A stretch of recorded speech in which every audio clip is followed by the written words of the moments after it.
and welcome to How to Deal When the Shit Gets Real podcast. I'm Rietta. And I'm Connie. And today we are here with Matt Stack. So Matt, how do you deal when the shit gets real? Or just tell us a little bit about yourself. Yes. Good to be here. Thanks so much. So quickest bio on me and then how to deal when the shit gets real. Originally from Miami, Florida, grew up in a little town called Eden, North Carolina. And then was just a pothead partying, smoking kid out there. And then joined, I can remember my parents working. I was working at Blockbuster Video.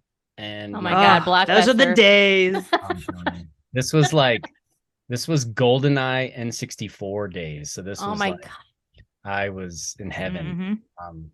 And I remember my parents were thinking, oh, you need to save up your money. And I was like, oh, I'm just going to join the military. I just want to party and travel. So I don't know why I thought military. This is what I'm doing. I'm just going to all right, drink and party and travel. And I can still see the staff sergeant running out of the recruiting office, in the parking lot yelling, hey there, hard charger. And then, my dad and I walking in to talk with him. And then 20 minutes later, I knew I wanted to be a Marine more than anything. And so that was a long time ago. That was 1999. So fast forward. They didn't tell you we don't party. Yeah, they lie. They're like, oh yeah, just sign your name right here. It's going to be great. You're going to love it. And, the Marine Corps was probably one of the best decisions I think I ever made, but we rag on it now. It's like having a sibling, you tell people, you love them, you would do anything for them, but you also kind of hate them, yes, it's like a love-hate thing. So that's a good way to describe it. I like it. Yes. I don't like people talking shit on my family unless they're in the family, but if you're in the family, then you get the rights to trash talk all you want. So it's how it is. So I still love it. And then out here, moved my family out to Colorado Springs. My wife, Jen, and I just celebrated, well, not just celebrated, I guess we're at 11 and a half years of marriage. Woo! So she is my soulmate and just my hot mama. I just love her. And I love it. Having a spouse that you like, I think, is probably more important than someone you can love, like just someone that you like. And so she's awesome. We gave birth to four beautiful kids, and we're out here in Colorado Springs, where we launched a business and we go to what's church. The business? Yeah, so we launched a company called Gobi, and what it is I have always been obsessed with, I guess you could say, like a community fueled business. So you look at like the LinkedIn's and the Turos and the Airbnbs and the Facebooks, it's all fueled by the community. So we had the same idea for outdoor gear, where nice. You have all this gear in your garage just collecting dust, mountain bikes that aren't getting used, snowboards, skis, kayaks. And we built an app. We paid a good amount of money to build an app and let people list their gear. And then you get someone coming into town, you can just rent it out to people. And that's awesome. That's brilliant. Awesome. So we're in the process of doing that, learning so much. And so now we're navigating the business life and the job life and the home life and the church life. I mean, we're just living on the edge, we'll be watching Cocomelon later. I mean, we're with a glass of wine. It's fine. Yeah. More like Bluey. Bluey's probably right up. Bluey is where it's at. Cocomelon is insanity. Yes. The Bluey wasn't really a thing when, or maybe it was, but I don't think it was when my kid was smaller. No, it's pretty recent. Okay, yeah, it wasn't really a thing. So there's only like three. Yeah, there's only like 3 seasons out. The reason why people talk about it a lot is because it's like it models good parenting and good child behavior. Yeah. At the same time, so it's a show that parents can like too. Oh, we obsess over it. It's weird. And although it does backfire, because my son was like, Dad, Louie's dad, every time his kid comes up and asks him to play, he'll stop working so that he can play with them. And I'm like, and you're like, dang it doesn't work like that though. Yeah, it's like I'm gonna be like Bluey's dad, and I'm getting shown up here by an Australian Shepherd. It's like, yes. We've reached the level now where we watch like The Mandalorian and Lego Masters together. Like that's what we watch. Love it. That's great. I'm looking forward to that. Oh, it's the best. I had a hard time in the young baby phase navigating it, but now that they're like getting older and you can Like my And you daughter, can share the stuff that you like. like today, my daughter, like from pre-K, brought me like a Father's Day early present. It's like the best thing ever. And so, and I love it. I totally derailed. Like, how do I deal? I don't know. Sometimes I just have to go in my room alone and pray and be like, Lord, help me. I am like at my wit's end. And I think it's hard when you have a spouse because you'll each hit your wit's end at different times. And neither one will have empathy for the other one. When yes. It's true. My wife solved it the other day. I've never heard anything. She goes, you know what I realized is as a spouse, you can only have empathy for your friends' spouses. Like we'll go have dinner with someone and they'll be like, oh, John worked, 8 hours and 10 hours today. And then he came home and gave the kids a bath. And my wife will be like, oh my gosh, you must work so hard. And you're like, dude, did the same thing, like, and nothing. But then it's like, you can only have empathy for the other person's spouse. It's just how it is. Mm-hmm. Totally random. I can kind of understand that. That was a very random realization right there. All right, cool. We're rolling with it because you're already in the thick of it with the other adult, and you can't step. It's harder to step outside of a person's relationship versus just seeing your friend's relationship and be like, "Oh, you're doing so great." Oh, because I can get that because my friend had a baby the same time I had a baby, and like I'll be like, oh, he does so much more than Tom. But then I like step out of it and I'm like, no, because I can leave my son and be comfortable leaving my son with my husband. She can't. She like, it drives her wild. She can't leave. She like it, like I'm sure he'd be a great dad and he'd be fine at it, but like she has the reins real tight. And I'm like, no, see, it's fine. I can leave. He knows everything. I can leave the baby.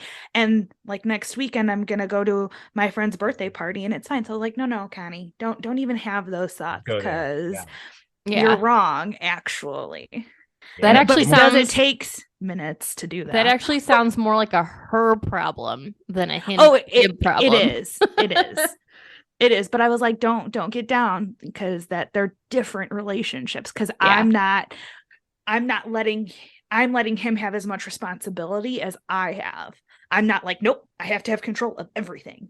See, I'm like the other way around. People will be like, man, my husband's been gone for 2 days. And I'm like, homie, I don't want to hear it. My husband leaves for 6 months at a time.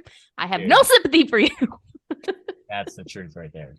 Like, I don't know how military wise, like y'all are the saints. I don't even understand. Like that's next level right there. Like my last job, I would travel for work, but I'd only be gone 4 days at a time. But 6 months, that's like, so props, respect. That's you almost thank you. Even for the relationships, I'm almost thankful my wife has some Jerry Springer level friendships of people she follows on social media. It brings me back into like good light. It's like she'll be like, oh my gosh, thank goodness you're not like so and so, and I'll be like, yes. Rip Jerry Springer. Yes. Oh yeah, I forgot about that. Yeah. All the Chicago kids didn't know what to do in the middle of the day anymore. But anyway. Yeah. While sick at home. Exactly. Yeah. But anyway, tell us about your time in the Marine Corps. You said you loved it, but give us more of your time in. Yeah, absolutely. So went into Parris Island around 1999. So, great, great era. Joined, and I just had my world rocked. I had no idea about anything. I played sports in high school, but I was not prepared mentally and physically. And you just go and just have your world rocked. I think I spent most of the time just like trying not to get singled out. You kind of wonder, oh yeah, please don't single me out like for anything.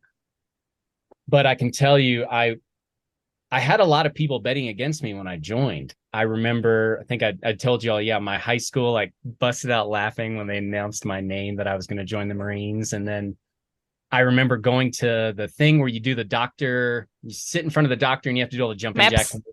Yeah, and the dude who was running it, the old doctor, he looked like just this. He was just this old ornery guy. And I remember him telling me, he's like, you shouldn't join. You're not going to make it. Like I watched how you responded. Wow. I watched how you responded. He had pulled me aside to be like, I watched how you responded to the commands and how you responded to everything, I don't think it's for you. You shouldn't do this. Wow, And I that's remember being like, ballsy. dang. And then I had a allergy to peanuts, and they wouldn't let me join because of that. So then I had to get a waiver for a freaking peanut allergy. It was the most That's ridiculous. Wow. Oh yeah. And then at the time I had a serious girlfriend. We had been dating for, gosh, probably like a year in high school. And her dad was an old Vietnam vet. And I can't remember if I overheard him or he told her, but he said, Matt'll never make it. And that like crushed me because I'd known him for a year. Like I'd been dating his daughter. So to kind of have like the school and this doctor, I kind of went in as like, man, like, you get all like motivated. Yeah, yeah. So, Everybody underestimating you. yeah. And so Yeah, really. not to toot the horn, but I remember coming out as an honor grad, as the honor grad for my platoon. And it was kind Good of for like, you. just like, stick it back in their faces a bit of like, because I remember I wanted to be a Marine more than anything. Like whatever they wanted me to do, I would have done it. And so I was sold. I was all in. I was like, man, I remember thinking, you get all dramatic as a kid. I remember thinking like, oh man, if I don't make it, I'm just going to like sneak home and grab my stuff and leave. I'll be too ashamed. Like, and so I'll that was kind of pretend that like, I'm in the Marines still. yeah. Yeah. Like, so that was like a nice, like, I guess blessing coming in of like, just feeling like I had something there. But I remember I wanted to be an EOD. They told me, oh, you know what? You got to go aviation ordnance. But when you get to your school, just tell them you want EOD. So I did. I was like, yeah, let's do that. When I get to my school and I'm like, hey, I want to be EOD. They're like, cool. Wait till your next enlistment because you can't do it now. And I remember going, oh, That's not what they told me. no one told me this. Like, but I mean, if your recruiter didn't lie to you, did you even serve? I mean, I don't think that's like, I ended up in Iwakuni, Japan for a couple of years and loved ordnance. I ended up loving it. Amazingly close unit that's kind of separate from a lot of the divisions in aviation, and loved it. Got to spend time in Japan. 9/11 hit when I was over there. So we ended up going to Guam to stage for the war. Then we went to Kuwait. Kuwait. Sorry. Kuwait. Oh yeah, it was. Oh, I was rhyming. I was just being a smartass. You went to Kuwait to wait. Oh yes, that's about right. Actually, yeah, it's a ton of that. And then ended up in San Diego my last year, and Miramar.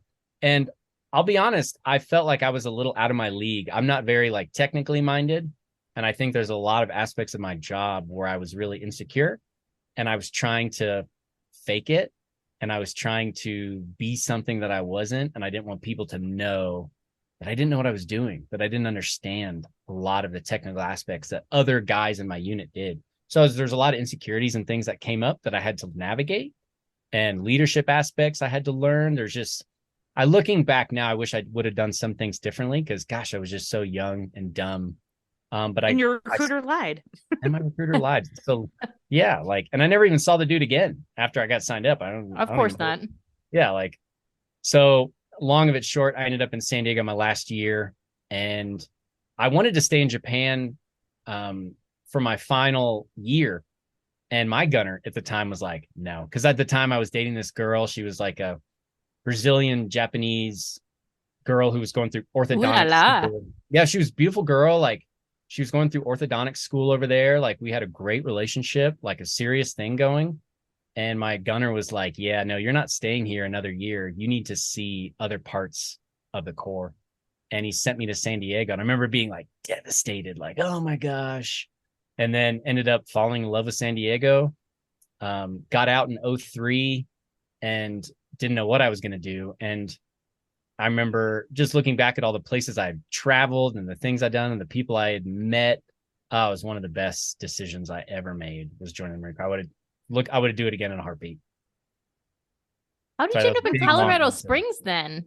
Like, where did Colorado, like, how did you just like You're point like, at a map and you're like, that one. Yeah. No, so right around I'll try to tell it quickly. Back in like 2005, I got invited to a great church. So I became a Christian in the Marine Corps, but I was worse off afterwards than before. I mean, I was still sleeping around and doing whatever I wanted. And I just felt empty inside. And I didn't understand, like, it's like just this weird shaped hole in me. And then I got saved and felt it, but I still he's just doing all this stuff. And one of my buddies in the Marine Corps, he just happened to be with me in every flipping country.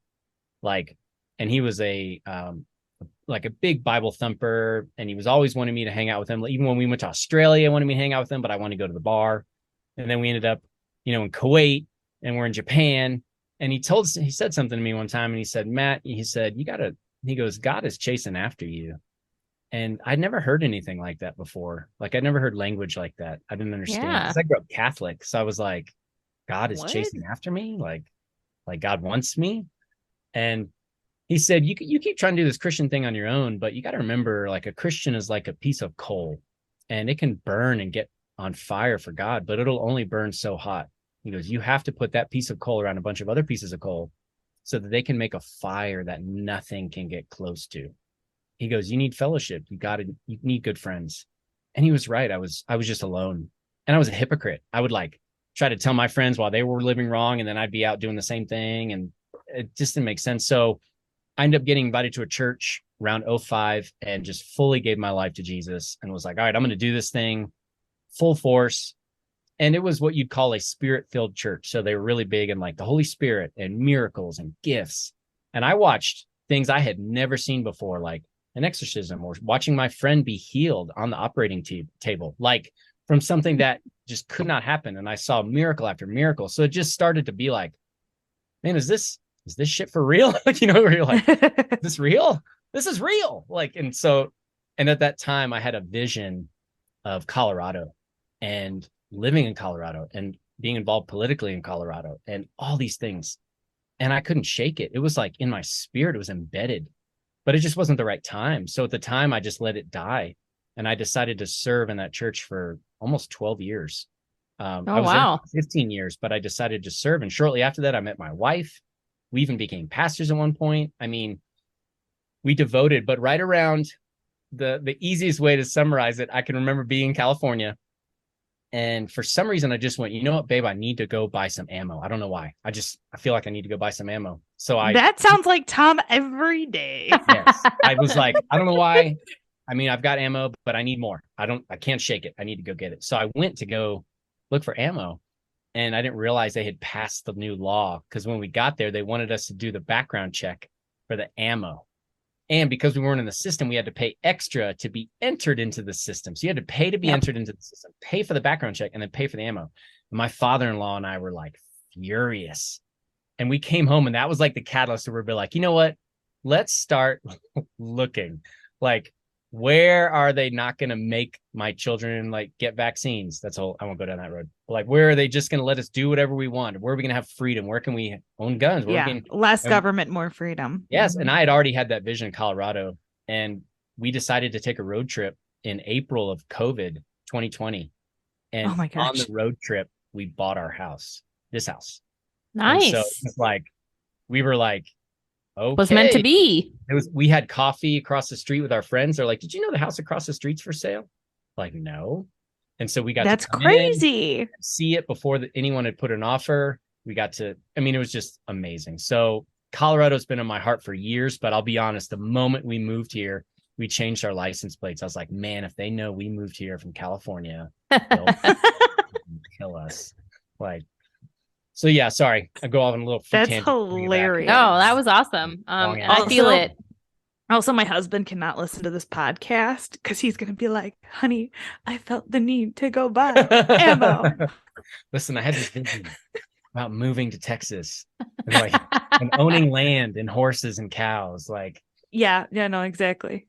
Oh yeah. Except for he would like definitely be coming home with all of the ammo and all of the guns and be like, but I was told by God I needed them. And then I'm going to be like, shit.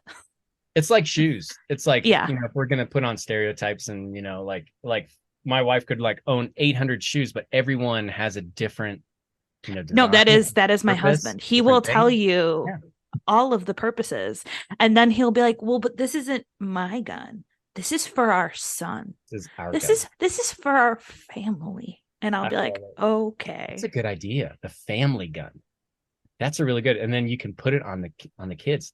I've got 4 kids. I can be like, this is Ashlyn's gun.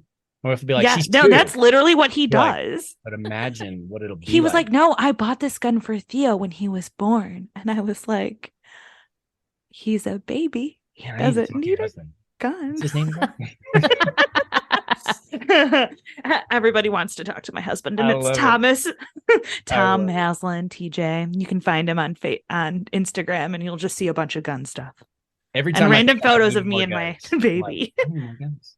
It's like, Yep. Yeah. I feel you. We feel your pain though in California. We were stationed there. Our first duty station was Pendleton. So we were there for 7 years and we were never so happy to leave a place in our entire lives. We're like, thank God. All you crunchy people. Gotta get out of here. Not Yeah. to mention you have to drive 45 minutes just to get off the base, let alone like, yeah. I feel Yeah, you. but we went from there to Hawaii. So Oh, Yeah. Kaneohe? Kaneohe, yep. And then I got to go visit her in Hawaii, and She that did was get fun. to visit. She did get to visit. But you want to talk about strict gun laws. You should have seen what the hoops my husband had to jump through to buy a gun there. Good Lord. Oh yeah, 10-day waiting periods and everything. And All the things. yes, has to have a All the weird things. button on it, and yes, Yep. All the things. But anyway. Mhm. yes, yes. But anyway, you wrote a book, which is awesome. did. We love books here. So tell us Yeah. about your book. Yes, I have a copy ready. My fancy book called I Kill love the the cover. Chaos. Thank you. Yes. That's actually, so my mom had sent me some old relatives who fought in World War One. And a picture of this guy was in the photos. No one knows who he is. No one in the family can name this person. But Fun. he's somehow connected to my family, and he was a corpsman in World War One. And Wow. I thought, and so obviously the scribbling came true to what I felt about it. I'll get emotional talking about it. Basically, Well. what the book is it took me about 7 years when I got out to figure this out, where I felt like God opened this up to me. I felt like when I got out of the Marine Corps, everybody was better at everything than me. Like better at life, better at jobs, better at money, better. What a at horrible feeling. Oh, it's awful. And you just feel constantly inadequate. And I didn't understand. I couldn't sit still. Like I would have to go out and spend money and do things and blah, blah, blah. And then one day I'm working with this guy in my job, and he was just this big old Viking of a man, just crude Marine vet, just give you the shirt off his back. But, so we became close and would banter back and forth. And one day he's telling me how he wanted to leave his fiance. He had a great fiance, and he was going to leave her and get back with his crazy ex. And not to be too indelicate, but, he said like the sex was great and, all these aspects. And I can remember getting like so angry and cussing at him and just talking to him about what the Marine Corps did. And I realized later how I was projecting everything of me and how I felt about myself onto him. And I felt like God finally opened this up to me, where I realized this connection that no one really talks about. And I don't even know if they know. But basically, the Marine Corps, the Army, the military teaches us to love chaos. So from the moment we get into boot camp, from the moment you step on the yellow footprints, it's chaos. And it's every day, and it's all day. And even if a routine starts to develop, they'll mess it up on purpose. They don't want us complacent. Now, they do that so that way, if we go to war and people are dying, that we can still get the job done. We can still get the mission accomplished.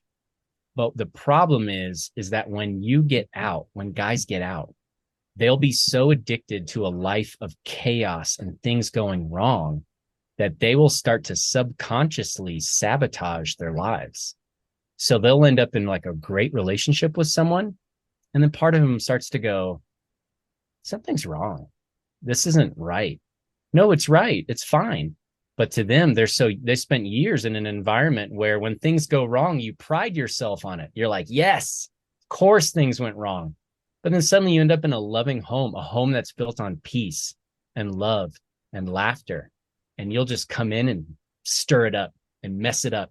And you'll ruin your finances, your health, your money. You'll drink, you'll isolate yourself. And so I started noticing guys doing this. It was me. I was like, I do this. And I wasn't even in combat. So I can't even imagine what guys are doing. So basically, I started going along when I would meet a veteran, and I would tell them exactly what I just told you. from a perspective of me, how it affected me. And one by one, I watched their eyes like pop out of their head and And just say, oh my God, that's yeah, right.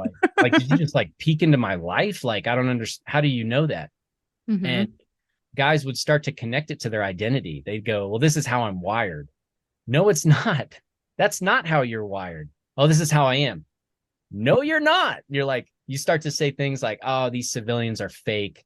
I just miss the brotherhood, blah, blah, blah. Yeah, that might be partly true, but I guarantee that's not the reason. You're self-sabotaging because you're addicted to chaos. And Wow. so I started navigating that. And I spent about 2 years talking with vets. And then I had one vet challenge me, and he was like, it was a master sergeant. It was a retired master sergeant. He comes up to me at a conference I was at, and he's with his wife. And I tell him that, and his wife immediately starts just bawling, starts crying. And she goes, Aw. he's been doing what you just said for 25 years after he got out. So for 25 years, just ruining his life. And Wow. so he said, he goes, you know, what you said to me was a revelation. He goes, but now what do I do? And I was convicted right then. I used to think just telling guys about the trigger was enough. Like, hey, there's this trigger. Yeah. Be aware of it. But then now he was like, well, now what do I do? And I remember thinking, man, you're right. So what I did was I approach the chaos from a spiritual perspective. Because to me, as a Christian, there's very spiritual things that open up. There's a course that we run out here that I just got done running called Reboot, and it's helping vets overcome combat trauma. But the premise of it is, if a person is made up of body, soul, and mind, if the body can experience trauma and the mind can experience trauma, then can the soul experience trauma? And so you have to imagine when guys are navigating very horrible situations, children dying in the streets, you know, killing many people, you know, going door to door, whatever the case, whatever you witnessed, either firsthand, secondhand, those are very physical things that have happened. But now a very real spiritual door has been opened, and guys can become tormented. So I have friends who've gone through many programs, who used like psychedelics, drugs to try to navigate. But we come from the perspective of Jesus, of bringing in a spiritual aspect of how you can overcome every single trauma. Because from my faith, every knee must bow to him. And so that's where I come in, of navigating these guys, of how to take authority, how to deal with that trauma, how to come through it. And this is the path that you should walk. So what I did is just mapped out a path in the book of like, hey, this is what boot camp was like. This is what it's like as a Christian to navigate it. This is what your military field training was like. This is what it's like to navigate this aspect of Christianity. And I just mapped out the same map that every military member follows, of boot camp, basic, field training, school training, you know, duty station, billets, and just mapped it out of how they can navigate. And it's been a real blessing. Became an approved resource for that course, helping vets overcome combat trauma. That's signed awesome. off on, yes, it was and I've been hearing from vets. So one of my greatest things I've ever done in my life was this vet. Because if I was honest, I used to hate vets. I would be like, man, you freaking guys, all you do is talk about your service, and you can't figure this life out, and all you do is complain, and all you do is and I was like, oh my gosh, I'm projecting stuff again onto them because I can't figure it out, and I talk about it all the time, and now my heart just breaks for them. And so Yeah.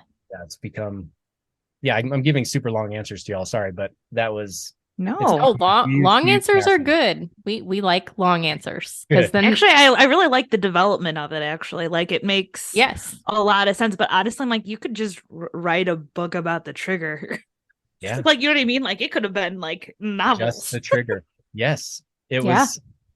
And I realized, so there, if you want to go down the deep road, as I started helping vets overcome the trauma of what happened to them in service, Mm-hmm. we start to dig deep to the root of that. And what's at the root in many cases, most cases, is childhood trauma. Oh, yeah. And so I didn't realize at the time, when I started navigating the book, that a lot of vets experience abuse as a child, either from absent abuse. There's a book called Living from the Heart Jesus Gave You.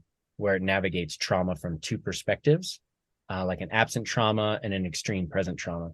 And so the absent trauma would be like a father who just wasn't there emotionally, and what that can do to affect someone, and especially daughters. And then the B would be something like sexual abuse, physical abuse, something that's very extreme. And what you're finding is a lot of these vets experience the B trauma, the physical abuse as a child, either sexually, emotionally, physically. And what they do is they look at the military as a means to control it, as a means to overcome it. So then it ends up compounding. You have this trauma that hasn't been dealt with. Now you add war on top of it, and then you don't give them any tools to get out. The way guys get out now is like a plane going at 30,000 feet, and then civilian life is at ground level, and guys are just walking off the plane. And they're like, are we not going to descend? Is there no descent for 20 minutes? You know, like a plane's going to descend for 45 minutes before it reaches the right level. There's Not no us. descent. Yeah, it's like, here you go. Thanks for your service. Piss off. You know, good luck. Yeah. And so it's a tragedy. They should give your book out in the class that they do at the end. I can't remember what it's called. Kyle would know, but they should give your book to everybody. I wish. Should be a resource. That's the dream. There's aspects of my books that people are not cool with. Well, you know, that's life. Yes. That's and even true. like denominationally, there's Christians who are not cool with my book. Because, Wow. Oh yeah. So in the Christian world, you could really divide it up into two camps. There's Camp A and Camp B. Camp A believes in like a predestination, that all things happen on purpose, and that God is on the throne controlling everything, and that he already knows the end from the beginning, and he does everything. And I don't believe that. I don't see that. I don't think God has a pre-selected chosen thing. And I don't especially think because there's so much, if that was true, why is there so much trauma and like hurtful things going on? Like, why would he allow for that? You know what I mean? Exactly. And 100%. And then on the other camp is the people who believe in, we're here for a reason. I'm here for a purpose. And that purpose is to help people, to go out and tell people how they can get saved and in this life and the next. And my prayers matter, and what I do matters, and my choices matter. And even if things mess up, that God can redeem it. And so that's what he does. You know, there's a sinful world out there, and there's just a war. I believe there's like a war of wills happening. Even in this call, there's what Rieta wants to happen, what Connie wants to happen, what Matt wants to happen, what Zoom wants to happen. I mean, there's going to be all of a sudden Zoom shuts down. And then my goal is to come alongside with what you all want in here, and to contribute. And it's the same thing. So there's a lot of aspects that I talk about in Christianity, of things like the baptism of the Holy Spirit and miracles and water baptism, just things where other camps in Christianity be like, oh brother, you wrong, may not say such blasphemies about the faith, you know, whatever. But so I'm Lutheran or whatever, and don't give my book to your church. Oh no, my church is pretty I'm just joking. They're pretty. They're not like as strict as like regular Lutheran is, but they always make this joke though about like how our Father prayer is different from the Catholic.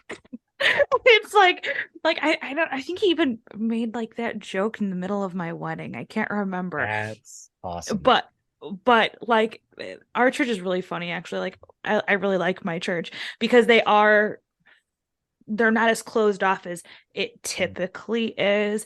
Like there was a couple of there was like a scandal. The woman who did the music for the church was sleeping with another guy that was not her husband, and everyone's like, kick her out, fire her. Like, and my pastor's like, I can't do that. We're a good Christian community. God forgives. You can't just accidents, like things happen, but we can't be that kind of community center. Yeah. Because then we'd all be thrown out. Yes, exactly. He's like, we can't throw stones at glass houses or whatever they say. But I always like respected my church from then on. I was like, good for you guys. And like a bunch of people left because of that. And I was like, really? Wow. You guys can't forgive. You definitely shouldn't even be here if you can't forgive. But oh man, I every day I debate whether like a situation that arises is going to get like Matt the Marine or Matt the man of God. You know, like that's like every day. Like That's but funny. like I love that. everything. It's like a war of like I'm gonna have to pose that to my husband. I mean, he's not super like, I mean, he believes certain things, but he's not. But I'm like, do you ever have this balance? What He's do probably you, gonna do you say ever the wake Marine up and wins. decide which Kyle am I going to be today? Yeah, pretty sure Like, he's gonna say the oh. Marine always wins. like it. Oh yeah, I get so worked up, and then like, but then I fall into the same category. It's like, man, that person Yeah. just seems to be that person. It's hard once you know a person's story, things change. Like there might be Absolutely. someone out there hurting people and doing damage, but then suddenly Mhm. when you hear a story about how they lived in a cage as a child and their parents abused them and hurt them, and then now it's like, oh wow, now I have compassion for this horrible human being. Like, it's Yeah. just this. And so I give props to your pastor. That is not easy. Like, but that's the right thing to do. If that person is repenting and wants to Yes. come back into alignment, like, oh my gosh, like the other people can take a hike, like go find another church. Yep. Yeah. Right. Well, and like he was getting a lot of pressure from big money donors too. And he was like, we can't do that. We are forgiving. What does that say about me if I fire her? Right. Yeah. That shows that I am not forgiving and I'm not living in the path of God. Plus, I mean, he also you shouldn't listen to the crowd. Like that's not the purpose. Well, but I either. mean it's part of his job as pastor. You have to listen to everybody, right? As far as I know, pastor can't tell you to just go. Well, no, you Right. have to listen to people, but that doesn't mean you have to do what Do they're it. asking Oh you yeah, to do. of course, which he And did. he's the leader. He gets to decide on what's going on. Did you all see the Jesus Revolution movie that just came out? No. Highly recommend it. But it's the true story of Chuck Smith in like the 70s when he was a very strict pastor, very, traditional, and how he opened up his church to the hippies. And the hippies at that time were hated Really? by the traditional Christians, the suit Okay. wearing, All right. Bible holding, Yeah. but how he was just convicted about. Okay, where can I watch it though? Oh, I think it's on Prime. I think it's on. I Prime? rented it Oh, on okay. Prime for like $6. Like, Oh, Okay. okay. Cool. and then I wasn't sure. There's so many streaming services. It's Oh. like, So okay, many. where's this? So where's this at? At the end, I ended up paying for cable anyways because I have 13 streaming services. So it's like, all right. Pretty much. But he Might as well. was really convicted. He said something. He's like, all these hippies that are going on a journey. They're going on a journey for identity. So to me, like, not to even go down the deep road of like, to me, like the trans community, like breaks my heart. Like my niece and nephew or two of, so like the connection of they were really poured into of how they were in the wrong body and they were the wrong person and they were the wrong this and they're just wrecked. And breaks my heart because where some churches might have like skewed the view of Christianity of what it should be, at the core of Christianity is that, no, you are priceless. Do you not realize that in the entire creation of the universe, there will never be another you, that you are valuable beyond measure, that you have a purpose that only you are here to do? Like, that's the language I feel that is missing. Like my kids, like, no, you are fearfully and wonderfully made, that there's going to be a destiny that you have that you are going to like, that's like what people need in their soul is someone to and it just breaks my heart because I think it just like in the Jesus Revolution movement where the hippies were doing drugs and looking for their identity, that's what I see is right now is that people feel broken, they don't know how to navigate this world, they're looking for their identity. But my old pastor used to say, you can never find your identity until you look in the face of God. And it was like just this like moment of like, wow. And so I spent most of my life in the Catholic Church just being like, yeah, this ain't it. And my mom is deeply Catholic. So 2 days ago, we were on the couch going at it again on Mary's virginity and the Eucharist and confession and priests and everything. All the things. So but I just get super passionate about it. I've become like the Ned Flanders of the Marine Corps, you know? Like, I love that. That should be your that's it. catchphrase or your I'll hashtag take or it. something. You know, That's so funny. I think something about it though has allowed me to, I guess, help and minister to men that I would never normally get on with. As I walked with God, I discovered who I am at my core. And that confidence gave me something I didn't have before. And what that allowed me to do is to just be my real self in all things. And people can smell that, you know, like when I come across especially vets, if you're trying to help a vet overcome combat trauma, man, they are going to smell through your bullshit faster than anything. And so, but just like being able to just be the real you and how God made you to be has been, I feel like I used to have to put on a front. I used to try to present myself this certain way, and I want people to like me, and I want them to think that I follow football. I don't care about football. I don't even follow it. I couldn't name 5 players probably right now. And so but that just, I spent years trying to be something that I'm not. I don't like, you want to talk Marvel movies? You want to talk Marvel movies? I will talk Marvel movies all day. You want to talk Call of Duty Zombies? Yeah, I will talk it all day.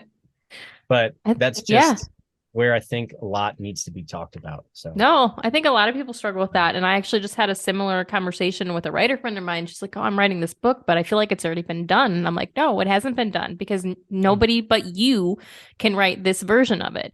Even if it's been done before, what Amy did is not the same as what you are doing. She was like, and you never know where that book will end up in the hands of someone that the other book never would.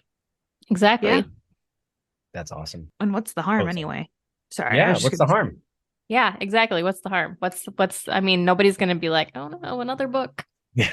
Yeah, darn it. Because if you think about it, there are a million books that are similar to a million other books. Like, it's hard for them to be completely 100% unique, you know, because there's only so many types and you know what I mean that you can do in general. Sorry. I love it. Oh yeah, you want to know the title of the book? Yes. What was the book? I'm gonna take my hoodie off here. She hasn't written it yet because that was stopping her. She's like, I can't write this. It's already been done. And I'm like, are you insane? Write it. Like, what are you like? Connie knows I'm the she is. Write your book person. I'm like, don't not write your book because you think it's already been done. I mean, yeah, because I had a couple of dreams that were really good dreams, and I wrote them down in my like notes on my phone. They're still there, and Rietta every day. So have you written them? They're really good dreams. You should write that. You should. Are you writing? How much have you written today? And I'm like, absolutely fucking nothing. Okay, Rietta. I'm like, one day. You know, the best thing I'd say about writing. Well, I published it through Amazon Prime, which was one of the best decisions ever. It's the best. But you know, the hardest thing about writing the book, honestly, was just the structure of what was going to go where. Like, what was going to be the first chapter? What was going to be the third chapter? How was it going to flow? And that took me forever to just be like, oh, what am I going to? How I want it to go. Yeah, this is going to be the flow, and this is how it's going to go. Once that was there, then it was just like the moment my kids would go down to sleep. I remember thinking, I just want to play PlayStation, but I guess I'll just put the headphones on and zone out. See, I write fiction, so it's totally different. Like, I'm not plotting anything out, and I don't plot anyway. Like, I'm a pantser. So people ask me like, oh, what's going to happen? I'm like, I don't know. Character hasn't told me yet. I'm finding out when you find out. Yeah. I'll let you know when I get there. That's awesome.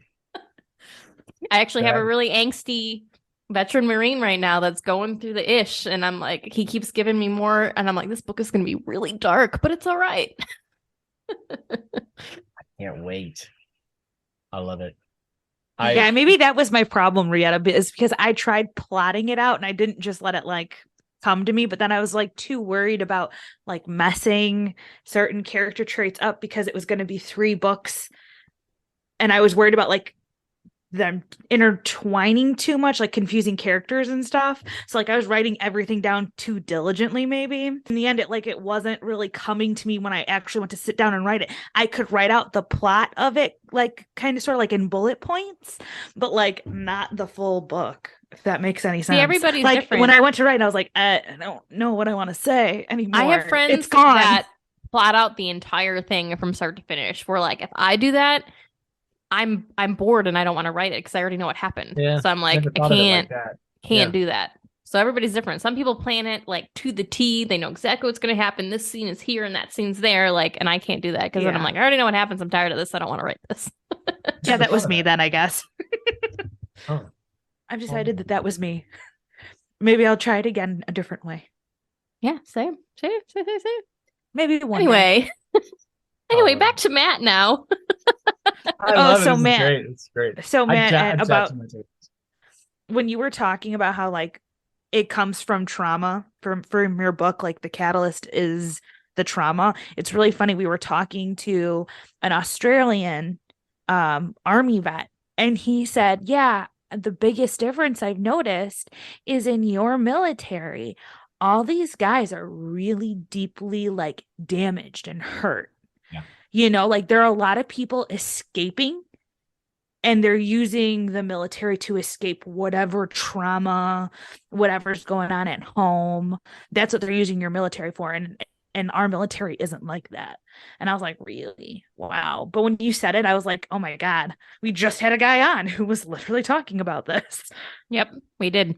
Tragedy. I don't know the exact answer, but if I had to put it on something, I think this is one of the first times in America's history that the veterans quickly started questioning the reasons for why we were in certain places. You know, I can remember 11 happening. Everyone's motivated. Let's go kill bin Laden. Then 03, we get out. 05, 07. It's like we're still in Afghanistan, still going. And then one by one, me and a lot of my vet friends were like, wait, why were we over there? And then guys now like lose a leg and then see us just leave Afghanistan and all our gear left over there and all our equipment and that's insanity. And then, you know, the rest just come in and take over. And it's just, I think it's one of the first times where like, kind of feel like time was wasted almost. Yeah. And I'm already a huge conspiracy nut as it is. I mean, we could talk about what's your conspiracy? Oh, my big conspiracy? Oh, man. I love it. Birds aren't real. No, I'm just kidding. Yes. We're going down a rabbit hole. Died. I'm just teasing. Like, I was literally trying to convince my mom about Building 7 the other day. I was like, Mom, Building 7 just did not fall. Okay. Like, so I'm already that guy. But I think when you start to go down the rabbit hole of these warmongers, these elites, these people that push, you know, they need the defense contracts. They want the defense contracts. They're gonna get the defense contracts. You know,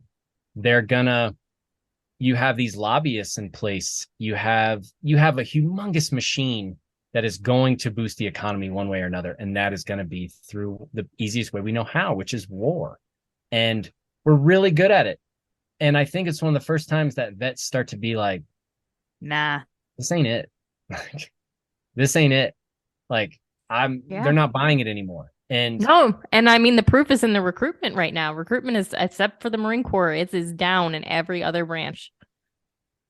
It drives me nuts. I feel like my generation was one of the last generations that just adores America. I love this country. I still think America is the greatest country. I still believe in America and what she stands for, and teach that to my kids and all that good stuff. And it's sad to think about this generation. You're not the last, because I married my husband and he's like a nut for it. So you're not the last. Don't worry. Cell phone after this. We are gonna talk like no, because when you were talking about conspiracies, I was like, yeah, that my husband convinced my mother-in-law and got her really into conspiracies. Yes. Like it almost became like funny. Like how much he got her into conspiracy. Now, like all the time, she'll like randomly in our family group chat just like talk about did you hear about this random conspiracy? And we're like, oh my God. That's so good. It's I can remember dating my wife, and my wife, we were going out somewhere, and I remember her coming up to me. We were going out with some friends, and she comes up to me and she goes, can you please not bring up 9/11 at dinner? That's funny as hell. And I was like, but then I can remember maybe 3 years ago, she came up to me and she goes, you were Do right. it. I just want you to know you were right about all of it. Did you record her when she said that? Because I you should. Yeah, wish. really. But now I can't even keep up with everything she knows. Now I can't even, I'm like, babe, I can't go down this rabbit hole. I'm still on like 4 other rabbit holes over here, like of trying to discover, Area 51 and, whatever we're talking about. And so, See, the thing for me that's worse is my husband comes home and he'll be like, so I guess I'm going to tell you, but you can't tell anybody. And I'm like, that's Well, no run a fun. podcast. Do you not Like, know that's that no I have a fun. podcast? I'm going to tell everyone on the podcast. I'm like, God, all Well, right, fine. luckily we interview people and we don't just sit here talking about conspiracies as of yet. Maybe that'll be our next podcast. Maybe. It's where it all started, from this weird Christian dude in his bedroom. Like, we're gonna have Matt back every month to be like, all right, what's the new theory? conspiracy? oh, on my Tell us Instagram, more. I have my followers and my buddies, and I posted, I said, that's it. Fine, let's do it.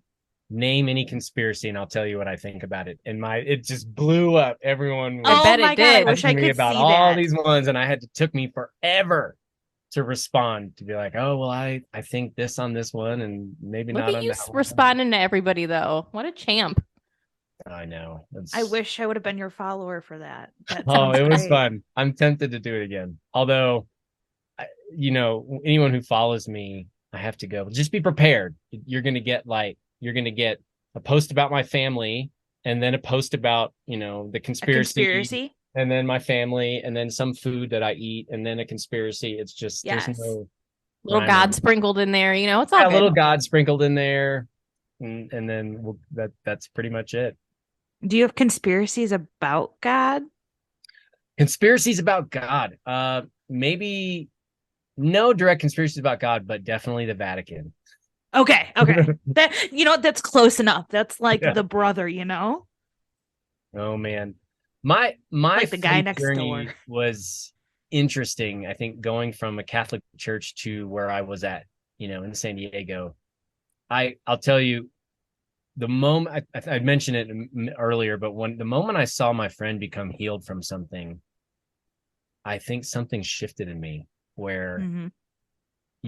now things change. I can remember even my wife, when we were pregnant with our twins, they said, listen, we want you to spend the night in the hospital. We're not liking what's going on with one of your twins, twin A, and her heart and this and this.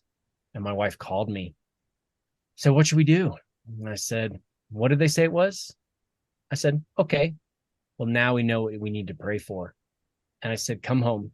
We'll spend one night and then we'll go back to the hospital tomorrow. So she came home that night, and I took oil and I anointed her belly, and we took a full and prayed over that thing, that it would come under the blood of Jesus, that it would come into alignment with what we declared in his name.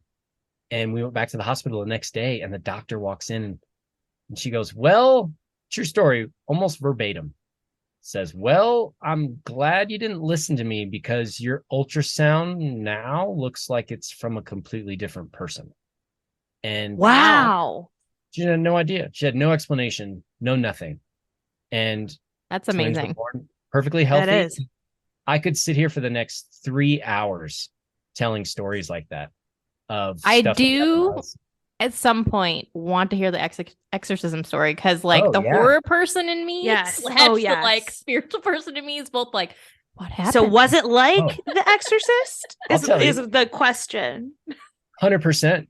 It's Yeah? a lot like it. So there's a guy out of New Zealand, and he was a big inspiration for a lot of what I talk about in the book. And he used to, when he got baptized in the Holy Spirit, that's the big connection that determines like the power and the miracles, is that aspect of Christianity that some churches don't talk about, some do. And that to me was the critical factor. So he was baptized in the Holy Ghost, and he was a physics teacher, and he started praying over the chairs in his room every day. He said, Father, in the name of Jesus Christ, I thank you for this room. I curse any demonic spirits operating over here. I take authority. I thank you my kids will be able to learn. Holy Spirit, come and fill this place. God, let your presence. I mean, just like every day, Yeah. over the stairs. And then one day, these two girls walk past his room and go, Mr. Hissed?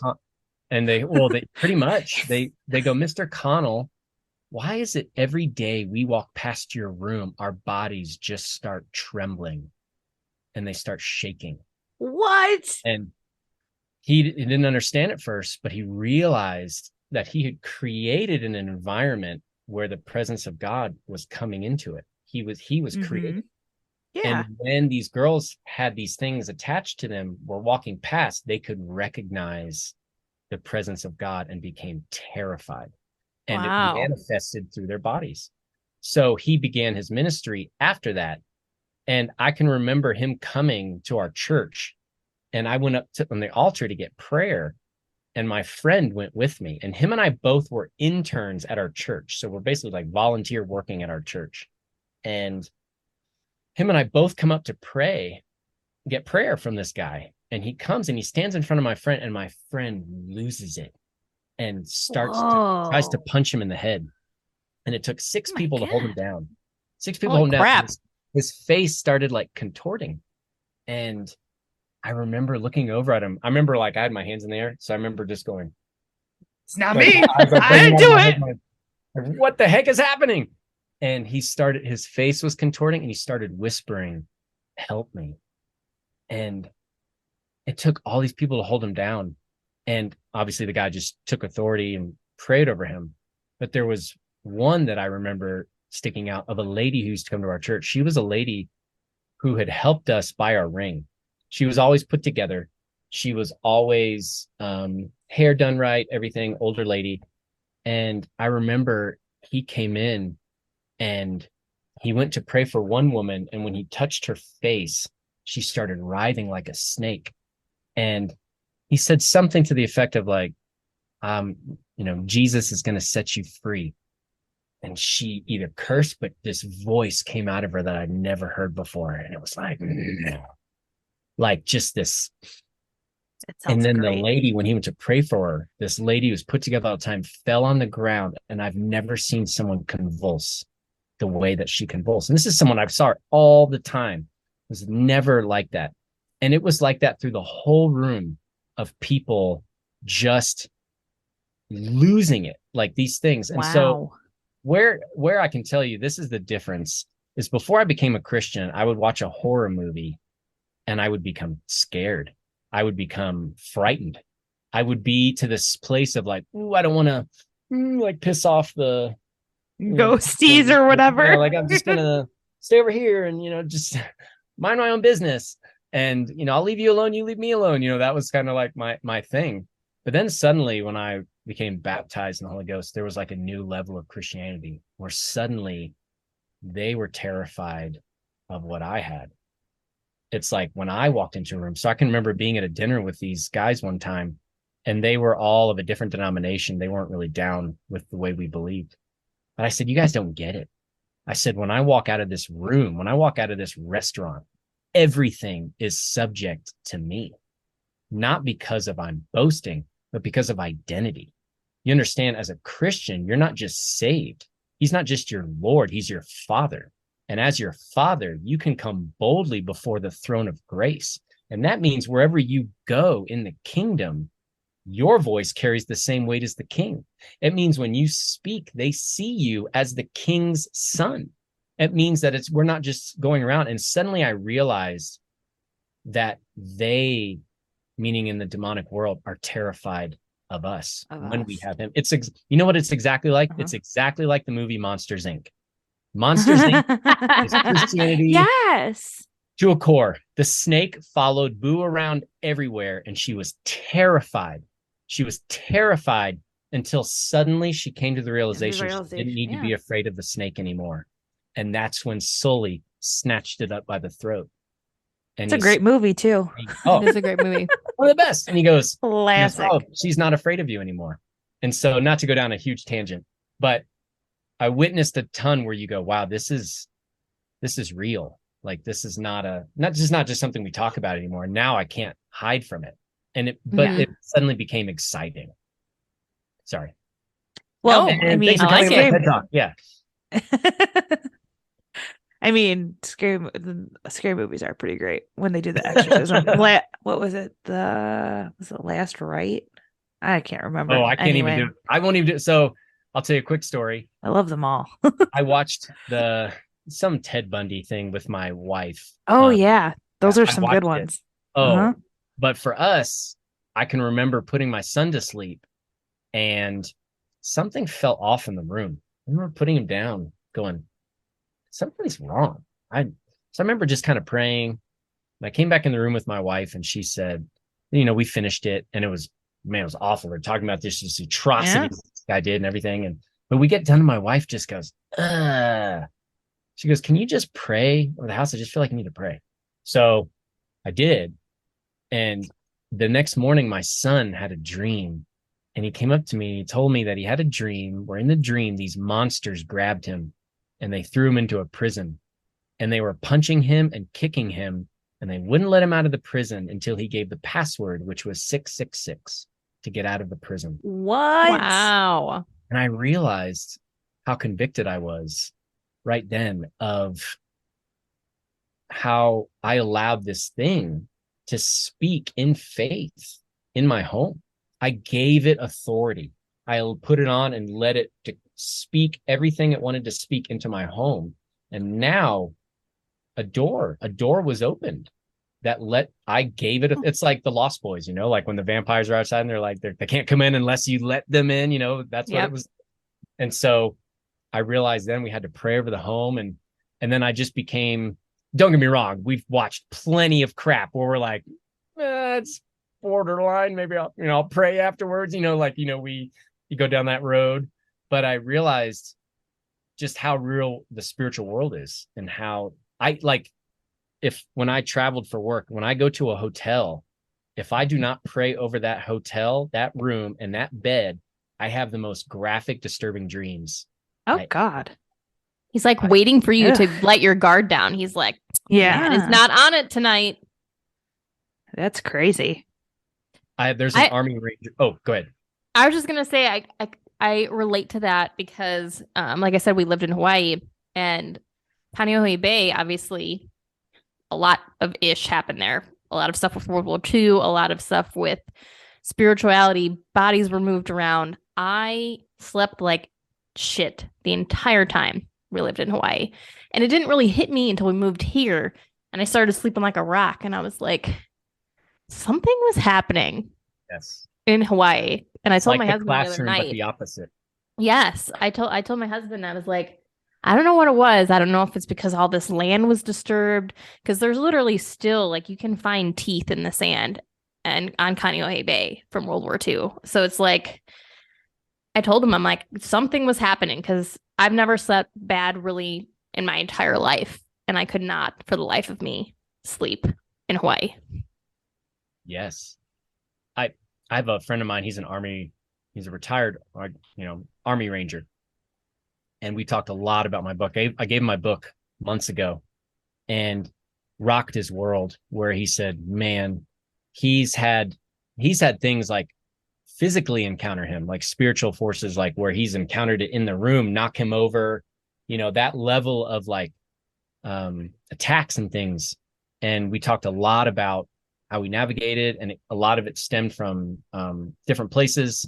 And one specific place, which I guess I won't name, but he talked about how my book and how he learned, obviously, become saved, get baptized, and how to pray over the room. And he was telling me he goes, I went to this thing and it was the longest I've ever slept in my entire life because he could never sleep. He'd wake up screaming, wake up in terrors. And it was the first time he was able to just really sleep. So I 100% believe it. And I've experienced it. And it happened the last time my family and I went on a trip. I forgot. And I woke up and I just went, oh my gosh. Immediately had to pray. Never happened again. There you go. This is getting deep. See? Yeah. I like it though. I love back to some love all that stuff. Good conspiracies here. Yeah. So. Yeah. So can we get some final thoughts for our listeners? Yes. Final thoughts for the listeners. I would say for anyone in active duty, I always come back to probably the church and the decisions. There's so many decisions I wish I would have made differently in the active duty, just how important and responsible I should have taken things. But I would say having a really good person around you, really good mentor, a really good group of people. I had great friends in the Marine Corps, but when I got out, it was the church that really established a great community for me, a good place. And so that would be probably my final thoughts. Great church, great Jesus. There you go. That would be my final thoughts from Ned Flanders. Conspiracies and exorcisms. Listen, is there anything more fun to talk about? That's it. And guns. And guns. The guns made me move. I love it. HK VP9. No, that's the way. This is the way. All right. Exactly. This is the way. See you guys next episode. Thank you for joining us. And this is How to Deal When Shit Gets Real. We'll see y'all next episode.